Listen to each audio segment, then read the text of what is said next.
So you want to be an it girl?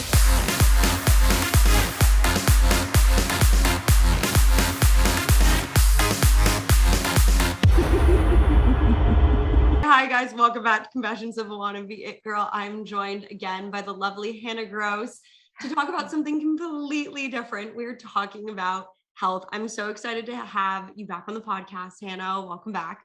Thank you. I'm excited to be here. Oh my gosh, it's just so funny. I feel like we're in similar places in our lives right now. Like we both got and we're like, how are you? And we're like, Yeah. there's a lot. It seems like every week is lasting like 4 months and at the same time lasting 2 hours. So It's just like, there's not enough time in the day, but there's too much time. It's pretty wild these days. That's so relatable. So yeah. This month, February, we're all focused on the self. We've kind of changed our format and we're like, I'm trying to focus on the topic each month. So we're talking about self. And so obviously something that goes with self is health and fitness. So I wanted to have you back on to talk about it. So tell us a little bit about like how your fitness and health, if that's even like the term to use, like journey began, like how did you get into this fitness space? So for the longest time, I would say till high school, I wasn't in the least bit active. I wasn't on sports teams. I had no interest until my friend dragged me to her personal trainer. Okay. And I hated it at first, but I was like, fine, I'll go back. This was in high school. And finally, something clicked and I fell madly in love. So I made it just such a priority to become athletic without, being on a team, but just for my own health. And it's really given me an outlet for my anxiety and depression. So I think truly that's why I'm so passionate about this, is because of how much it helped me. And throughout life and career changes and big life changes, I've always had fitness to kind of keep me stable and keep me positive. I love that. So I had an episode a few weeks ago and it talked about how confusing like the space really can be. Like there's so much information like out there. Like if you could like explain to you what the difference between wellness, fitness, and health are, I would be like so grateful. And if you can't, then like that's cool too. So I would say fitness and wellness and health, it all goes very much hand in hand. Mm-hmm. But someone who is like a wellness expert, I would say that covers more like the food you eat, the products you put on your skin, the self-reflection and the meditation. Like, I think that's just more of a generalized bubble. Mm-hmm. Health to me is maybe more of like someone who's a dietitian, mm-hmm. who has more like science-based, and fitness encompasses all the physical things and obviously all the mental things that come along with it. So again, they're all really interchangeable, but I would never say I am like a wellness coach. I'm fitness coach. Right. But I love all things wellness, if that makes sense. Yeah, no, that totally makes sense. I just think sometimes like the space is so crowded in a way, like it can get really overwhelming. And like I've gone through really big bouts of being like very into fitness. Mm-hmm. And like even then I come back and I look at it maybe when I'm like super into it or super not, and I'm like, wow, there's just so much here to unpack. It gets kind of crazy. Like how do you kind of keep your information about fitness so clear? So that's interesting. And it's something, social media has become like a really incredible resource in the sense that it's so accessible. Mm-hmm. But you have to remember that just like any other industry, people want to sell you something. So that's where it gets confusing. Mm-hmm. It is pretty simple when you take all these like hacks and cheat meals and stuff like that. Like all these sorts of things that you can do to like change your body in 3 minutes or something like that. Like yes, 3 minutes. Half this is a lot of it is lies. You can't spot treat something. Like it's very simple. It's all the mental things that go along with it and the discipline that makes this so difficult. But people have to remember that in marketing, it's your job to like capitalize on people's fears, literally on their fears. What is their insecurity? So a lot of the information that is being passed around on the internet is misleading because it's clickbait. So I think finding someone you genuinely trust, someone who's educated and experienced, I think that you can find like a few, and I would keep it to those few. And then, check in like where they're getting their research from. How legitimate is it? Because a lot of it is bullshit out there, truly. Yeah. It's the truth. Yeah. Well, and like, I feel like so many of like the trend habits and whatnot, like we kind of covered, like they don't work. You can't spot treat is what we're saying. But like, are they even like actually healthy or sustainable? Like not the trends. Yeah. The trends. Like, I remember there's been so many trends, especially I feel like what to eat, like kale. And like that had a huge moment. And now we're like on like butter coffee. Like I'm, overnight oats. Overnight oats. I mean, these are things that have been around forever, but they're just coming to light and becoming popular by influencers, honestly. Like truly they have so much power in that world, and that's what we look at. So I mean, people have been eating kale obviously since the dawn of time, but it's all of a sudden becoming super trendy because people are finding out, all the wonderful nutrients in it. And all these fun recipes you can make with it. I mean, there's so many things that you can do. But yeah, again, that goes back to just there's a lot of information out there. Trends can be good. They can also be destructive if they give you, disordered thoughts or eating issues or issues with too much exercise. Then clearly that trend is not good and it's going to go away. Just like you want fitness to last forever for yourself, you want something that's not necessarily a trend. You want something that's like been true for a long time. Yes. Okay. So you kind of brought it up.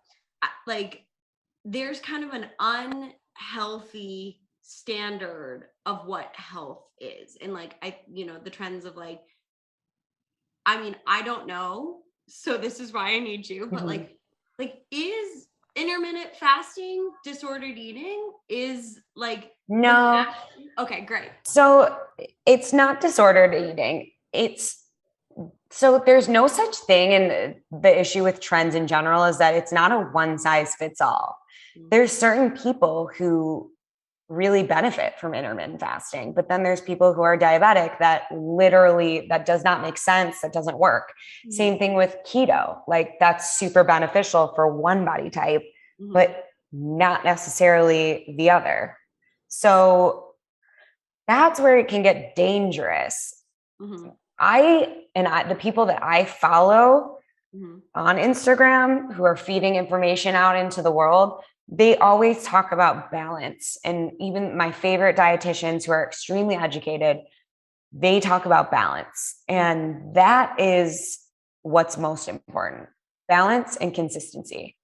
And it's not about how much of this you need to eat, how much of that you shouldn't have, what's good, what's bad. It's finding balance. And that's the hardest thing that I've had to find, because for the longest time I had none.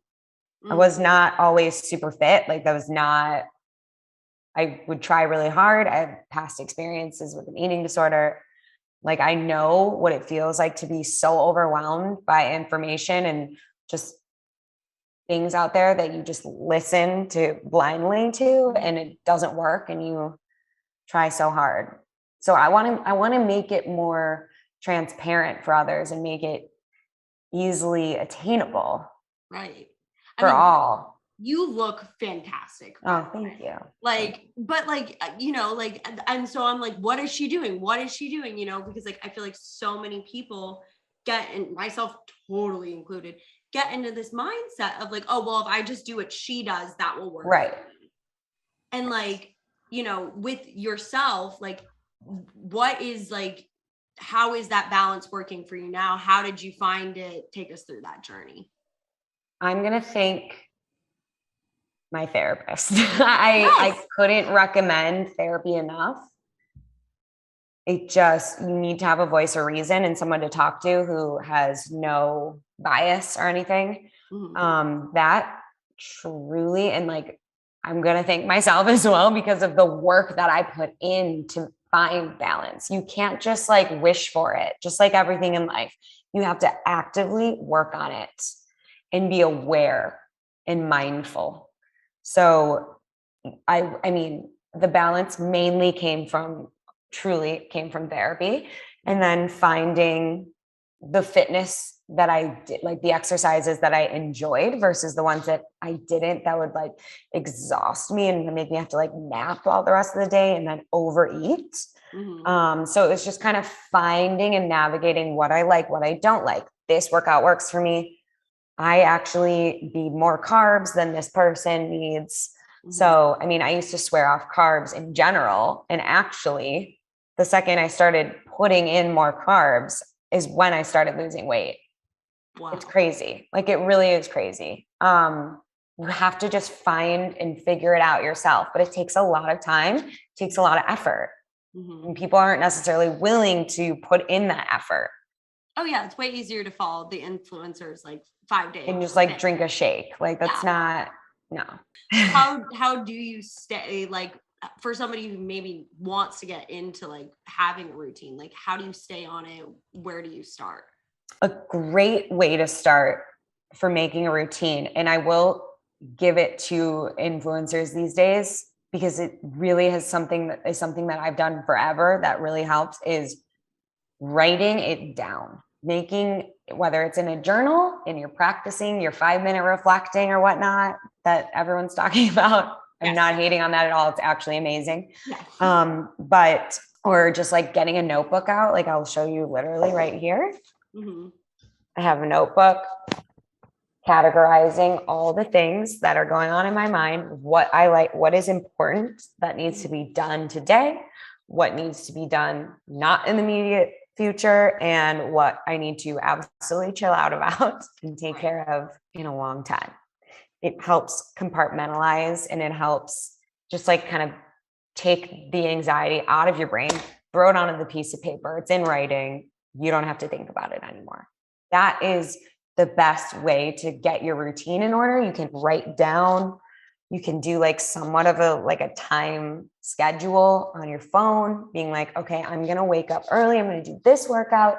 And then I'm going to make a really good breakfast and then go to work, make sure I packed these snacks for work so I'm never hungry, et cetera, et cetera. You have to plan. And that's how you start to get into a routine, and it becomes effortless. I love that. I love how much you are so focused on the mental health aspects that you get out of fitness. Like, you know, there is obviously, like, I feel like people start working out because they want to look good. And like that, like, I don't think that stands the test of time with fitness. Like, no, you can burn out on that. That's where the problems happen. In full transparency, that's why I started working out, because I wanted to look better. And there's nothing wrong with that, wanting to feel more toned or, you know, just feel a little bit better about yourself. There's nothing wrong with that. That's like a whole other thing that people shame. But you can go in for aesthetic reasons. You just also have to kind of check in with yourself and be like, hey, like, what's going on in my brain here? Why don't I like this about myself? Is this really about attacking parts of my body, or is this something else in my head? Like, truly, everything is connected. Again, therapy is so important.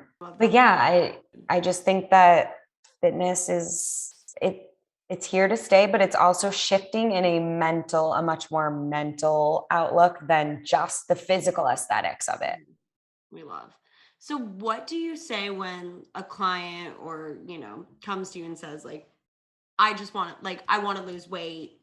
I want to look like this, have a picture or example or whatever. What's like the mental shift there for you? I've actually had people literally show me a picture and say, I want to look like this. They've shown me a picture of themselves at a different point in their lives. And they've also shown me pictures of someone else. Right. And I'm like, I immediately say, all right, rip this picture into shreds. It's not going to help you. There's no point comparing yourself. You are a different person than you were then. Were you even happy when you looked that way? What was going on in your life?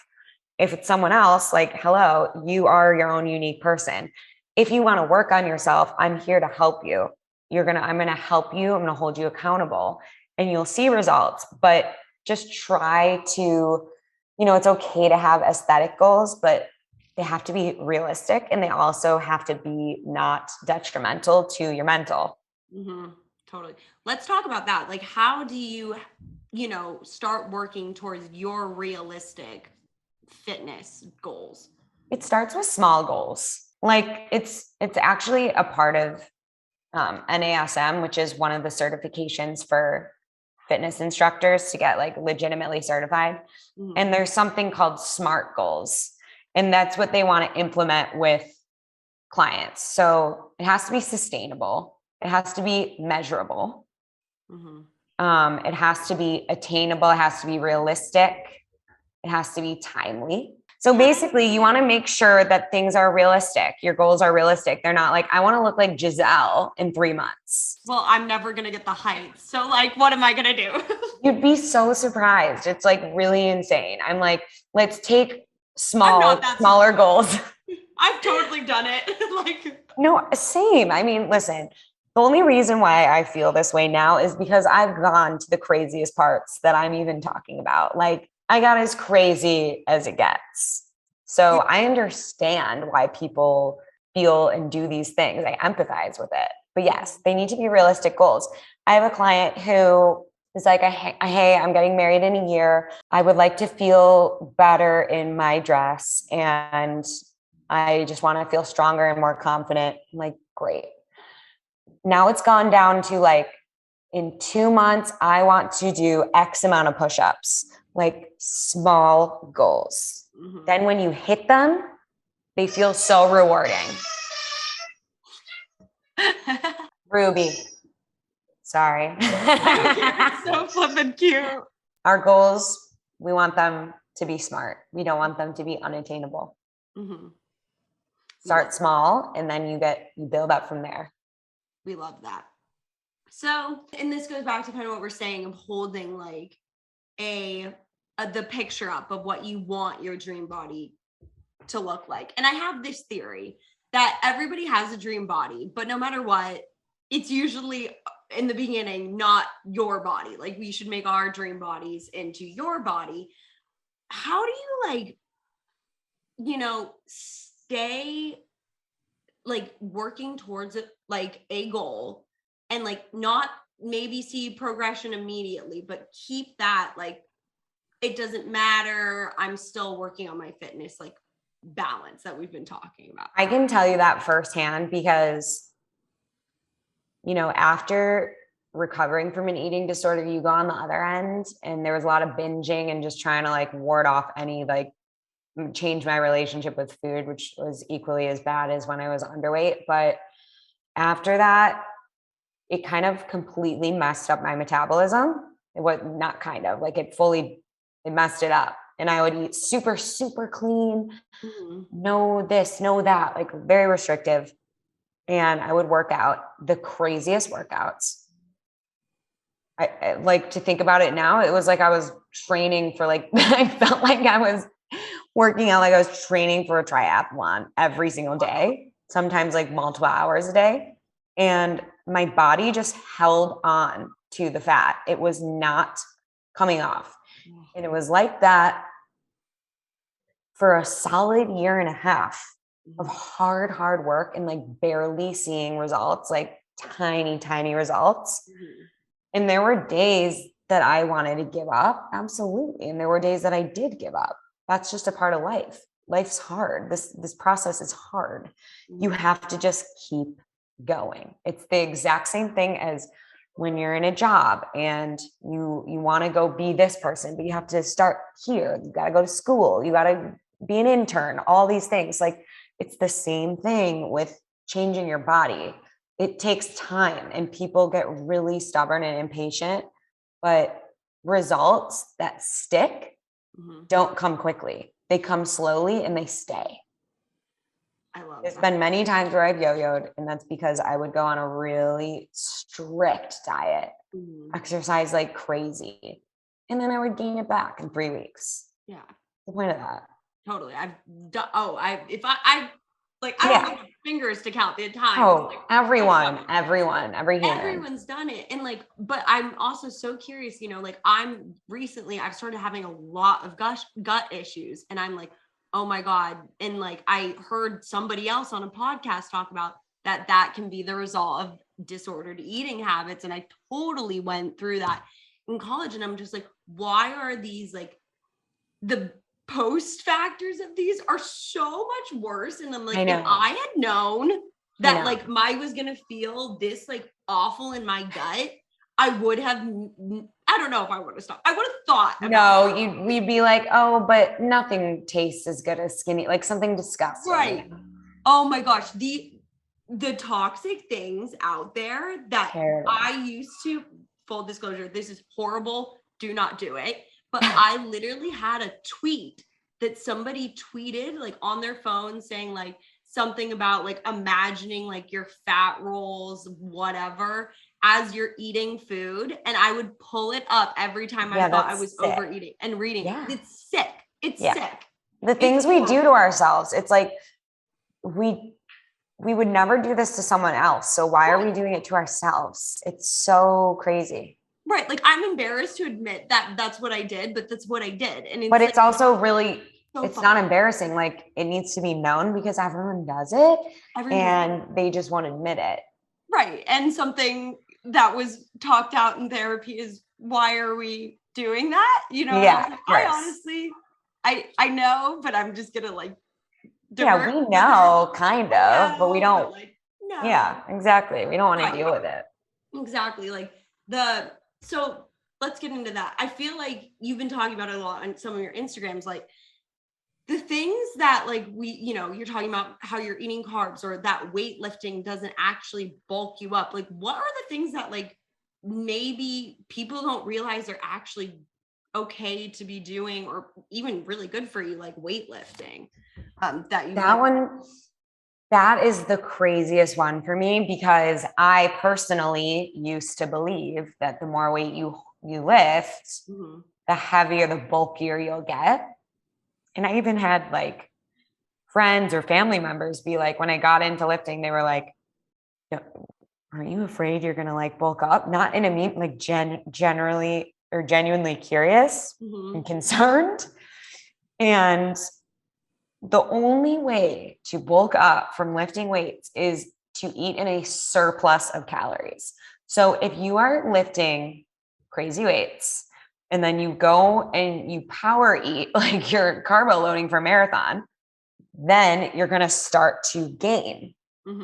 If you eat, your normal amount, you eat till you feel satisfied, you eat all different kinds of nutrients, you have all your macros, and you're not just disregarding one of those, carbs, fat, and protein, you won't gain weight. It's just such a myth that really just like I want to share, because I feel like women, and just even myself personally, have always thought and been made that to know that it's better the smaller you get.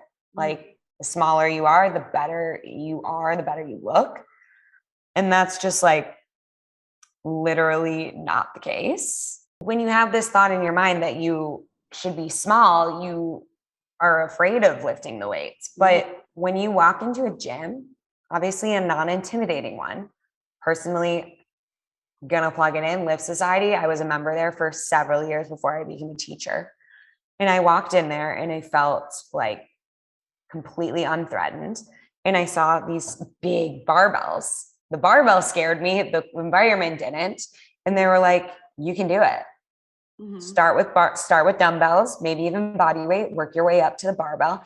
And there was nothing more empowering than taking up the space and taking your own rack up and just like lifting heavy weight. Mm. So it's not only just so beneficial for your body to lift weights, but it feels so good mentally. You feel so much stronger. You feel like you can take on the day or any stress or any task that lies ahead. Mm-hmm. It's just an instant mood shifter. I love. So, and on that note too, like, let's talk about food. Like, what are like, everyone's different and we're talking about balance, but what are just like at the basic levels, what are the things we should be looking to have in like our diet every day to just keep living? Okay. So I will share what I feel like I am certified enough to share. I won't give like total nutrition. That's for the dietitian who's done years of schooling. But I would say on just like a basic note, it would be to get your macros in, meaning have carbs, have fat, have protein. Eat a variation of colors. Like when you hear people say eat the rainbow, like eat a variation of colors. It has all different kinds of vitamins and nutrients in there for you. Again, stop when you're full or satisfied, not super stuffed. You kind of want to just like try to find that balance. So eat mindfully. Try not to like sit and like eat in front of the TV and like with a giant bag of something, unless you know what, you're feeling it that day, then do it. Mm-hmm. But try to, portion the things on your plate. If you're satisfied with that, great. If you're not and you're still hungry, add some more to the plate. Don't restrict.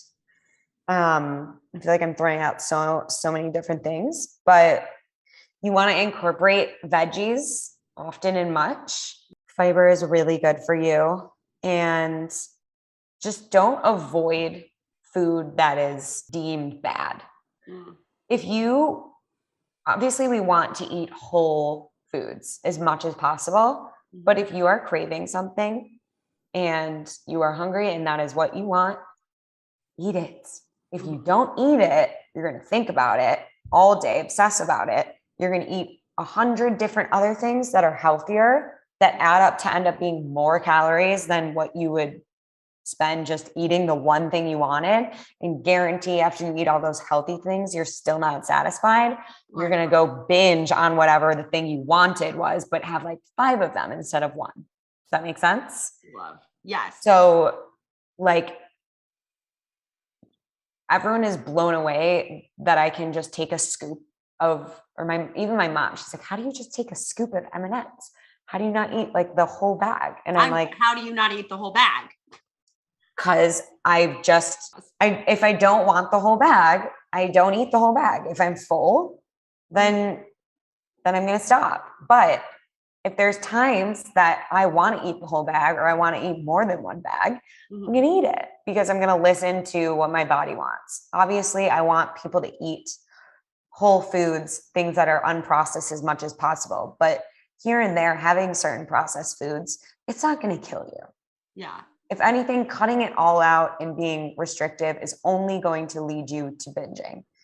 We don't want that. We want balance. We got to meet in the middle here. Mm-hmm. So key in everything, balance. Balance. You've been making some food videos too. Yes. Tell us like a recipe you're like into right now. It's so interesting because honestly, like I don't consider myself a cook by any means, but yeah, me neither. But people ask all the time, like, what are some healthy recipes I can do? And they're so easy and they're so basic, but a lot of people don't know that basic, easy things can taste really good. So I just tend to do recipes that I know are easy. They take very little time to make. And if someone like me can make it, you can do things quickly if you're on the go all the time, or you really are just not an experienced cook.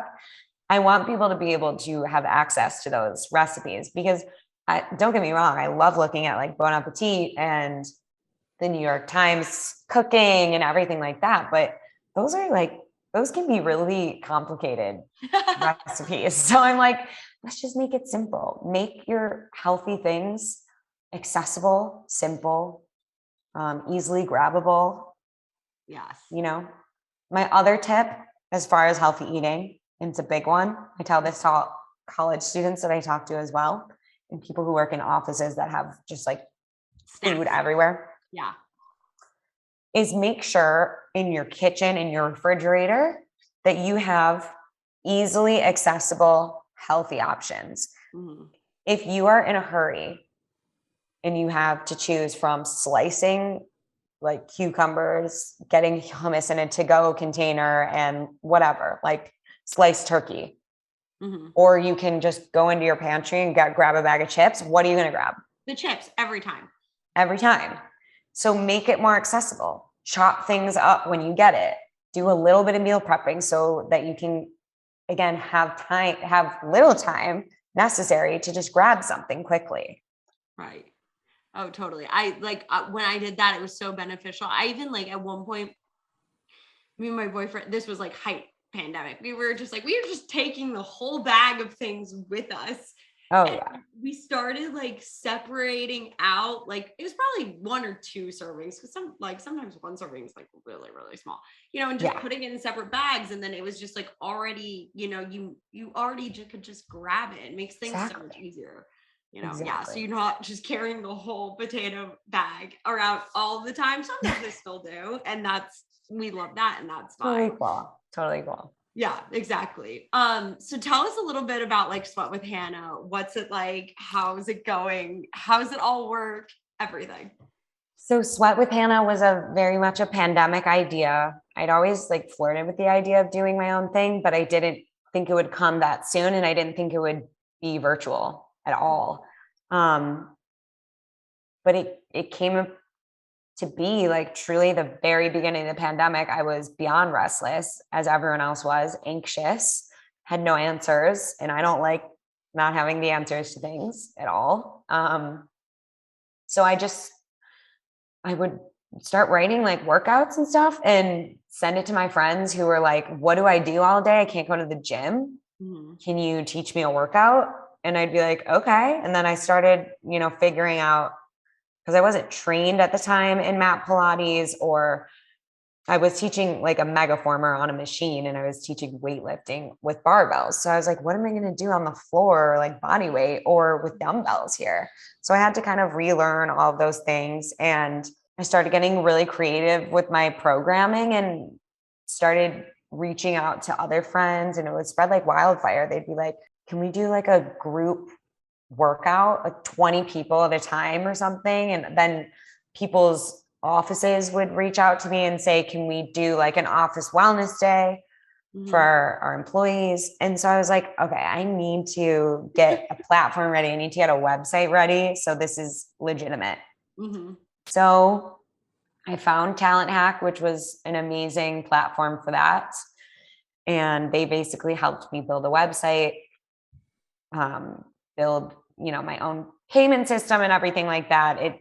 They legitimized everything. And I started creating a subscription model for people to come take my workouts. And with all the trial and error of figuring out what I liked and didn't like working out in my living room for, I made Sweat with Hannah, keeping it a combination of Pilates and strength training. So I found that to be unique, because a lot of things were just, I don't want to say easy because that minimizes it, but just like body weight and basic and done.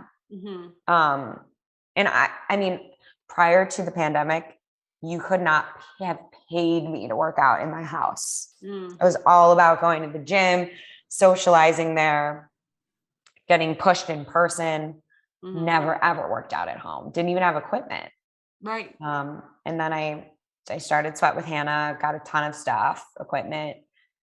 The clients, it's been crazy. I have to for privates, I'm like starting to turn people down because it's really busy. Wow. It's crazy. And then my subscription program is my favorite, because it's it started off with, I want to say 3 people. It's still small, but it's a collection of women who I genuinely am obsessed with. Like, we have our own Instagram chat, and if they feel like family, I've never even seen these people in person. It's insane. And I've known them for 2 years. Some of them have been like very loyal for 2 years now.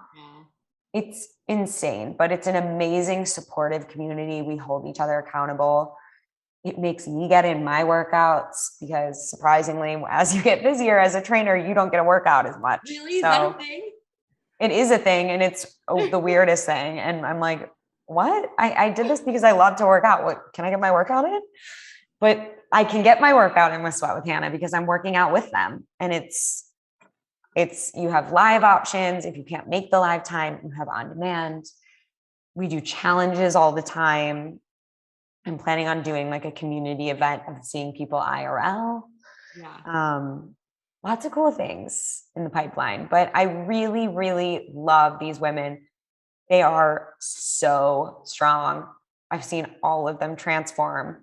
It's amazing to watch. It truly it amps me up. It gets me going for the day.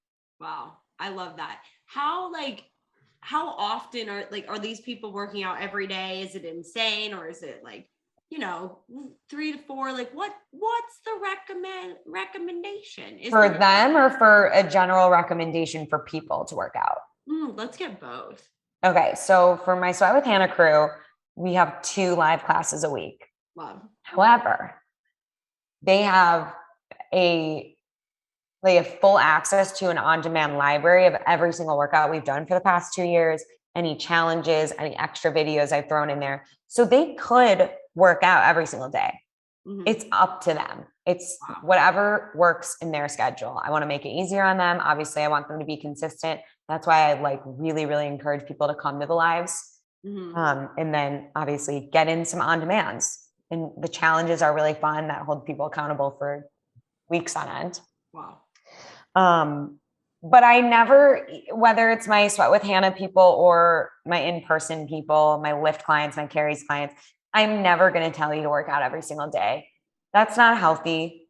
If you want to move your body every day, however, that I recommend, whether it's stepping outside for literally 10 minutes or doing a crazy HIIT class or something. Do what you want to do. Find the workouts that you like. And I would say, ideally, I would like to see someone doing 4 times a week, which I think is very reasonable. I agree. Because a lot of people are cardio bunnies, and which is fine again, but they do it every day, which again is fine. But if you're doing like heavy weightlifting or you're doing some really, really intense mega former Pilates, I would make sure you have like a couple rest days for sure. Totally.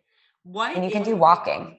Yeah. Oh my God. Walking is so forgotten. It's so sad. It's literally so good for you. I know. It was like for a week, I'm gonna stay consistent about it. I was like walking every day, and I was like, wow, this really just does a lot for the mental health. Yeah, it's so good for you physically and mentally. It's good to have that cardio. It's just so good. So good. And walking. What is the Hannah routine though? What's your day-to-day schedule like right now? So it's so hilarious that I've been talking on this podcast that I'm like, balance, because I have 0 at the moment with just life is really crazy right now. But I do work a lot, and unfortunately, there's one thing that is really hard for me to practice what I preach, which is take rest when you need it, because I want to help people and I get really caught up in it. And then by the end of the day, I'm like, wow, I'm exhausted. So I need to have some me time. But a day in the life, it literally depends day by day. I'll be teaching some people virtually private, in person private, at the studio at Carrie's, at the studio at Lyft. What time does this day start? A couple days a week, I would say that they start at about 6. Wow. Okay. And then, sometimes they end really late. But that is something that I also am working on, is trying to figure out a little bit more balance in the scheduling, to not obviously exhaust myself, because you can't fill with an empty cup, and I can't be the best version of myself if I'm exhausted. So I really do try to set boundaries. But I will tell you, the day is pretty hectic, but I enjoy it so much. So it's hard to like not do the things you love, even when you're like burning out of it, or like burning out just on the day, but like, right, because like every time you get there, then you're like rejoiced by it again, but at the same time it's like we do have to I mean, if I need a personal day, I take it. My clients are insanely understanding, and basically, if I feel like, wow, I really need this, then I'll take it. I love that. That's something I feel like every job, school, things should like, we shouldn't take advantage of it, but should really implement into your life, because all these things of the health and like busyness are so tied in, and like, like 5 hours of sleep is not. No. Why do people think that's okay to function like that? Absolutely not. I have to have a minimum 8 hours. I'm serious. I have to sleep. If I'm going all day and I'm pretty active, I need to sleep. I need to sleep. I need to drink a ton of water. I don't know if you can see this, but do you see that water bottle? It's literally a gallon size. Wow. And I drink like 1.5 to 2 of those a day. Wow. I need to step my water game up. Yes. It's so good for you. Chug a chug. So on like our final thoughts here, like if somebody is, intimidated or, has really harsh expectations of what they're going to get out of a fitness journey, what would you say to them to get them started? This sounds dumb, but just start. That's all I can say. Just start. Find someone that you trust, that you want to work with or hold you accountable, or a studio that you feel comfortable at, and do it. I highly recommend also enlisting kind of like the buddy system. It always helps if you have support from a family member, a friend, just to kind of help you through it and kind of just cheer you on. That is super, super important. It's literally like a psychological situation. I'm butchering everything right now, but when you enlist the support of a friend or a loved one, you will be more motivated and inclined to get onto your fitness journey. And try to remember that you are doing this to be healthy. You are doing this to better yourself and to kind of relieve some tension, and try not to think about the superficial reasons for doing it so much. It's okay, but you don't want that to be the only reason. Oh, what a great note to end on. I loved that. Thank you so much, Hannah, for coming back on the podcast again. I know you're super, super busy, so thank you so much again for being. Oh my God, of course. This was so fun. I will literally do this whenever. I love this. Oh my God, come back anytime. We hang in. We love to hang. We love to hang. All right, bye guys. We'll see you next week.